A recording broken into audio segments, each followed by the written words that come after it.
এই গরিব লোকটা দেখতে পায় তার তিনটা ছেলে ধীরে ধীরে অনেক বড় হয়ে যাচ্ছে, কিন্তু তার সব থেকে ছোট ছেলে বান্টি যখন বড় হয় তখন বাবা তাদের সবাইকে চাকরি খোঁজার আদেশ দেয়। তখন বাবা তাদেরকে বলে, তোমরা 1 বছর পর আমার কাছে এক সেট নতুন জামা পরে ফিরে আসবে।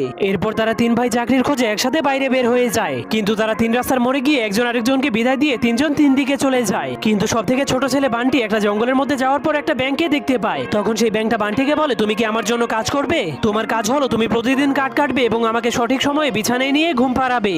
যা শোনার পর বান্টি ব্যাঙের জন্য কাজ করতে রাজি হয়ে যায়। এরপর থেকে সে প্রতিদিন তার মালিক ব্যাঙের কথা মতো তাকে পুকুর থেকে বিছানায় নিয়ে ঘুম পাড়াতো আর সকাল হলে কাঠ কাটতো। এভাবেই কাজ করতে করতে 1 বছর কেটে যায়, যার কারণে ব্যাংকটা বান্টির উপরে অনেক খুশি হয়ে বান্টিকে একটা নতুন জামা উপহার দেয়। কিন্তু তারা বাড়ি ফেরার সময় সেই তিন রাস্তার মোড়ে তাদের তিন ভাইয়ের দেখা হয়। কিন্তু যখন বান্টির বড় ভাইয়েরা জানতে পারে তাদের ছোট ভাই এতদিন একটা ব্যাঙের জন্য কাজ করেছে, তখন তার বড় ভাইয়েরা তাকে নিয়ে হাসতে শুরু করে দেয়। কিন্তু যখন বান্টি সেই ব্যাঙের উপহার দেওয়া সেই কাপড়টাকে দেখায়, তখন তার বড় ভাইয়েরা অনেক অবাক হয়ে যায়, কারণ সেই